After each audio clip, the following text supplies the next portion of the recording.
기도의 길은 열려 있다고 하고 우리를 위해 중보하시는 분도 계시고 기도할 자격도 주어졌다고 하는데 말이죠. 근데 이상하게 왜 어떤 기도는 힘이 없고 그냥 공중에 흩어지는 말처럼 공허하게만 느껴질까요? 아마 많은 분들이 한 번쯤은 해보셨을 법한 질문일 텐데요. 그렇죠. 정말 그럴 때가 있죠. 뭐랄까, 모든 재료는 다 있는데 정작 불이 붙지 않은 화로 앞에서 그냥 손만 비비고 있는 것 같은 그런 막막함이 느껴질 때요. 왜 내 기도는 뜨거워지지 않을까 하는 바로 그 질문이죠. 바로 그 질문에 대해서 오늘 아주 강렬한 이미지, 불이라는 상징으로 답하는 자료를 함께 깊이 파고들어 보려 합니다. 기도의 개혁이라는 설교 시리즈의 일부인데요.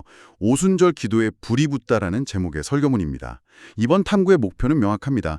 이 자료를 통해서 기도를 정말 살아있게 만드는 성령의 불이란 게 과연 무엇인지, 그리고 그 불이 붙었을 때 기도가 어떻게 딱딱한 의무감에서 살아있는 호흡으로 바뀌는지 그 핵심적인 변화의 과정을 함께 따라가 보는 겁니다. 네, 단순히 기도를 열심히 하자는 그런 결론이 아니라 기도의 본질 자체가 어떻게 전환되는지를 한번 추적해보는 흥미로운 여정이 될 것 같습니다. 자, 그럼 첫 번째 지점부터가 아주 흥미로운데요.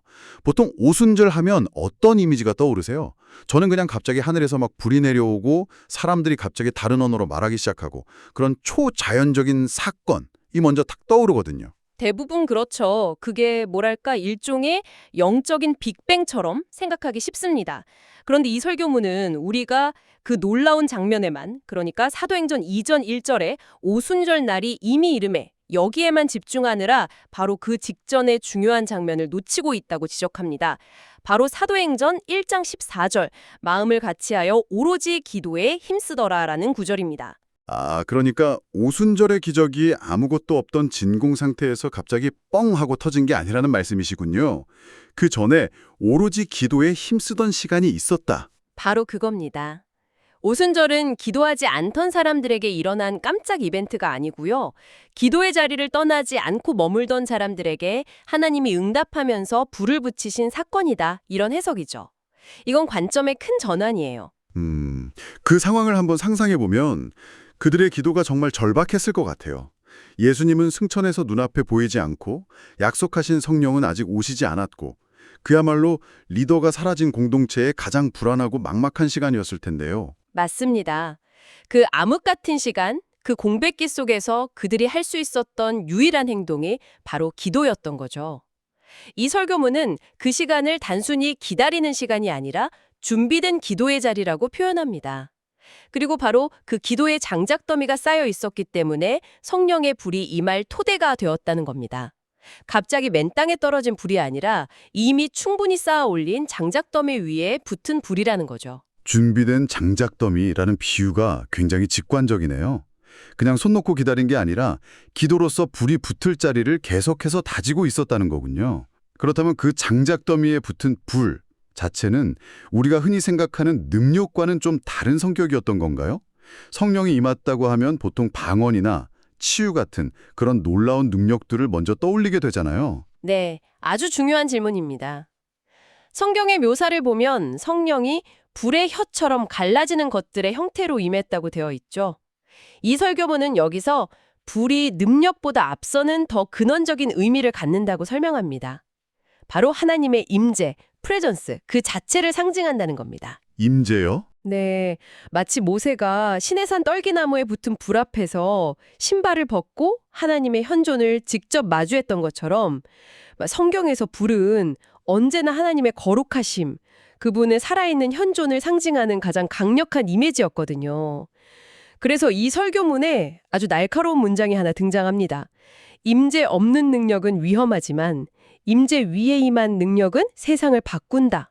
잠시만요. 임재 없는 능력은 위험하다. 이 말이 굉장히 무섭게 들리네요. 구체적으로 어떤 위험을 말하는 걸까요? 자칫하면 종교적인 힘을 자기 욕망을 위해 사용하게 되는 경우 그런 걸 경고하는 걸까요? 정확히 보셨습니다. 능력이란 건 그 자체로 중립적이라서 그 사용하는 사람의 중심이 어디에 있느냐에 따라 전혀 다른 결과를 낳을 수 있죠. 자기 과시나 통제를 위해 사용될 수도 있고 공동체를 파괴하는 도구가 될 수도 있습니다. 하지만 임재의 경험은 그 순서를 바로 잡아줍니다.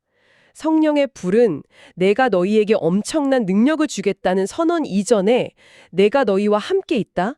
너희가 그 어둡고 막막한 시간 속에서 드렸던 기도의 자리를 내가 모두 받았다는 깊은 관계의 확증이 먼저라는 거죠. 아, 그러니까 순서가 정말 중요했다는 거네요. 우리가 보통 생각하는 것처럼 능력을 받아서 제자들이 갑자기 슈퍼히어로가 된 게 아니라 하나님이 바로 우리 곁에 계신다는 그 압도적인 관계의 확신이 가장 먼저 선멸로 주어졌다는 말씀이시죠? 그것이 모든 변화의 진짜 시작점이었군요. 바로 그겁니다. 그 임재의 경험, 하나님이 함께 하신다는 흔들리지 않는 확신이 제자들의 모든 것을 바꾸는 결정적인 기폭제가 된 겁니다. 그 확신이라는 단단한 토대 위에 능력이 부어지니까 비로소 그 능력이 세상을 바꿀 만한 생명력을 갖게 된 것이죠. 그 임재의 경험이 가져온 변화가 정말 극적입니다. 설교문에서도 오순절 이전과 이후의 제자들을 비교하는데 이거 뭐 거의 다른 사람들이라고 봐야 할 정도죠. 이전에는 기도하자고 모여놓고 꾸벅꾸벅 졸고 결정적인 위기 앞에서는 스승을 버리고 다 도망치고 두려워서 문을 걸어 잠그고 숨어 있었잖아요. 그랬던 사람들이죠. 그랬던 사람들이 오순절 이후에는 기도하다가 감옥문이 열리는 기적을 체험하고요. 매를 맞고 핍박받는 것을 오히려 그 이름을 위하여 능욕받는 일에 합당한 자로 여기심을 기뻐하고 심지어 죽음 앞에서도 흔들리지 않는 사람들로 완전히 바뀝니다. 대체 무엇이 이들을 이렇게 바꿨을까요? 기도의 대상이신 하나님이 바뀐 것도 아니고 기도의 형식이 특별히 달라진 것도 아니라고 설교문은 지적하는데요. 네, 바뀐 건 단 하나입니다. 기도 안에 성령의 불이 붙었다는 것. 여기서 아주 중요한 개념의 전환이 일어납니다. 이 불로 인해서 기도는 더 이상 해야만 하는 종교행위나 지켜야 할 의무가 아니라 살아있기 위해 반드시 쉬어야 하는 영적인 호흡이 되었다는 설명입니다. 살아있기 위한 호흡, 의무와 호흡, 이건 정말 차원이 다른 이야기네요. 사실 누구나 그런 경험 있잖아요. 새벽 기도에 가야 하는데 알람을 끄고 5분만 더 자고 싶었던 바로 그 의무감의 무게를 말하는 거겠죠. 맞습니다. 그 무거운 의무감이 사라지고 숨 쉬는 것처럼 자연스러운 생명 활동이 되었다는 겁니다. 그리고 이어서 나오는 비유가 정말 인상적입니다. 불은 스스로 타오르기 때문이다. 억지로 부채질하거나 애써서 바람을 불어넣지 않아도 한번 제대로 붙은 불은 자신의 힘으로 계속 타오르잖아요. 성령의 불이 붙은 기도가 바로 그렇다는 겁니다. 기도해야 하는데 라는 부담감이 아니라 내면에서부터 자연스럽게 타오르는 에너지가 되었다는 의미죠. 기도를 억지로 하는 것에서 기도가 나를 통해 되는 것으로의 변화라고 볼 수도 있겠네요. 쥐어짜내는 기도가 아니라 내 안에서 터져나오는 호흡처럼요. 그런데 이런 내적인 변화가 기도의 내용, 즉 기도의 방향까지도 완전히 바꿔놓았다고요?